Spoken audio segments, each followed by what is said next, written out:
Hey, how you doing? It's day 22 of Lose 40 Pounds in 90 Days. I'm Mike. My website's type2diabeteshelpnow.com. Today I weighed in at 204.4, so about a half a pound of weight loss.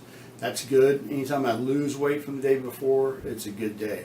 So today's a good day. I just got back from a 25-mile bike ride, so my training, I'm going to change it up just a little bit. I'm going to have to train throughout the week, but I'm not in too bad a shape. I don't know that I could do 50 miles 4 days in a row right now, but I think over the next 2 months, it shouldn't be too much of a problem. It just I've got to decide where I'm going to go to. But anyway, again, that's just the goal I've got set after doing this.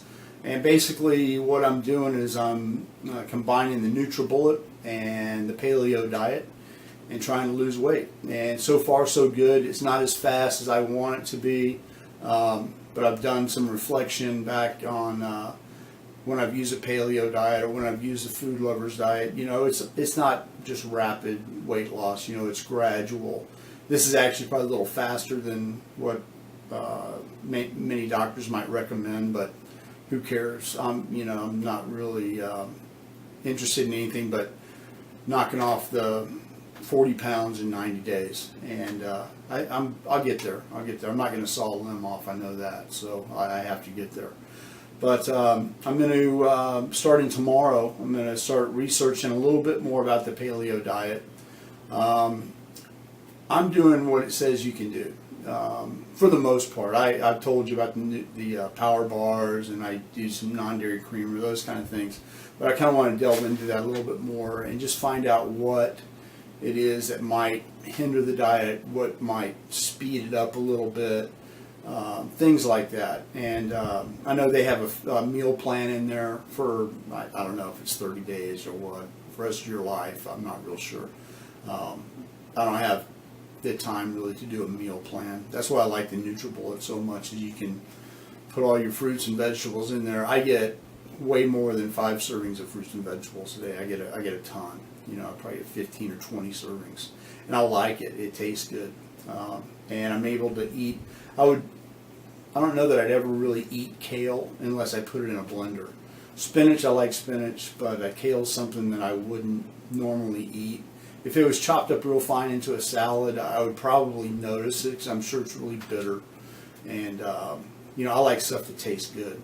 And that's another reason I like the NutriBullet, is you're able to put some fruit in with the kale, like a banana, one apple, and kale, maybe 2 cups of kale. It tastes great. I don't know if it tastes great to you. It tastes great to me. I mean, it's perfect. It just the taste of it is very, very good. Banana makes it kind of creamy, and the apple sweetens it up a little bit. Also, yesterday, I really like things like meatballs, and I like bread, and I like Italian food. And Italian food, as far as meatballs, spaghetti, rigatoni, penne noodles, all that stuff, is just not on the paleo diet. There are some ways to make that stuff better, according to the paleo diet. I'm sure you can use. Anyway, I don't want to get into that. But anyway, I was able to come up with some meatballs, meatloaf, using what I was told I can use on the paleo diet. And it said you can grind up like top sirloin that's about 93% fat-free, just 7% fat. So I did that, and I took a pound of that. I took a pound of lean turkey and mixed that together, added 2 omega-3 eggs, which the paleo diet is really big on omega-3. It's really big on omega-3 to omega-6 ratio, and that's one of the reasons you can't eat a lot of nuts, because nuts have a bunch of omega-6, and it throws off that balance. That's one of the things I want to find out. How important is the omega-3 to the omega-6 balance in the paleo diet as far as it goes in association with losing weight? So if you have too much omega-6 and not enough omega-3, is that going to hinder the weight loss? So that's kind of one of the things I want to find out. And I'm actually going to try to find that out tonight, and I'll talk a little bit about that tomorrow. But back to the meatballs. The meatballs is a pound of turkey, lean turkey, pound of lean ground beef. You can get ground beef that's 93, 94% fat, or just 6 or 7% fat, 93% lean, or 94% lean. Anyway, anything like that is acceptable in the paleo diet. Then I took 3 mushrooms, 3 to 4 mushrooms. I chopped those up real small. And what else I put in there? Bell pepper, real finely chopped, some shallots finely chopped, some green onions finely chopped. Mixed all that together, rolled them up. I rolled half of it up into meatballs, and the other half I made into just a meatloaf. It was just, I just kind of formed it into a meatloaf.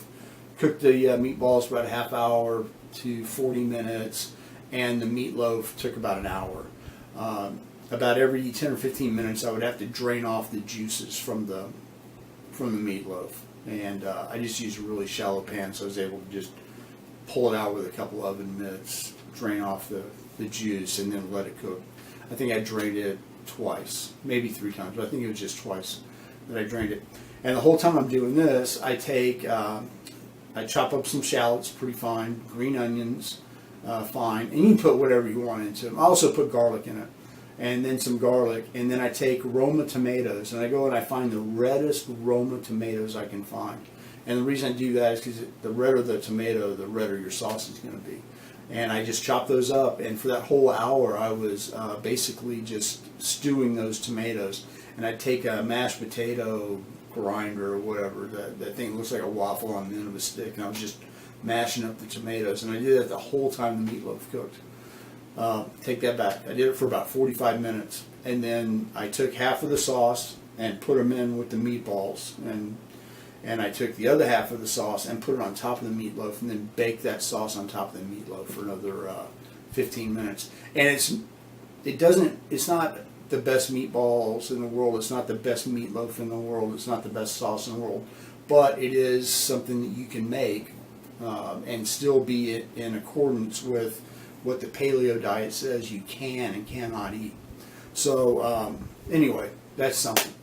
And it's helped me out, quite a bit, because I like stuff like that. I like tomato sauce, and I made my own. I just stewed it for a little while. When I stew it, I usually will use, you can use probably a broth or something. I'm not sure that's in the paleo diet, but you can just use water. I always found coffee, the coffee you don't drink in the morning, use that to cook with. It really brings out the flavors in a lot of foods. I've done that with like mushrooms. It's awesome. Coffee, mushrooms, or butter. Anyway, butter's not on paleo diet. But anyway, I just want to tell you how I made the meatballs, and they were pretty good. Like I said, they're not gourmet by any stretch of the imagination, but they're not bad. And it's something you can have around. It's a good snack.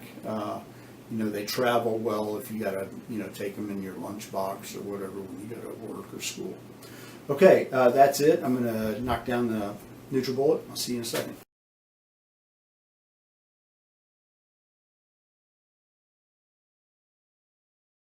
Hey, here we go. The white shirt that I wear, the white Adidas shirt that I wear in every video, I bought that just for these videos. And I was like, I only wear them for the videos. And I've washed it a couple of times since I've done the videos. But I think I'm going to have to buy another one. It's just not holding up very well.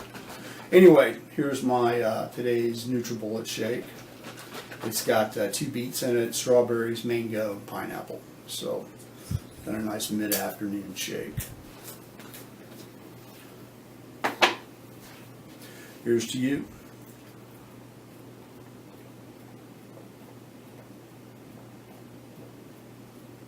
That was good. I'll see you tomorrow.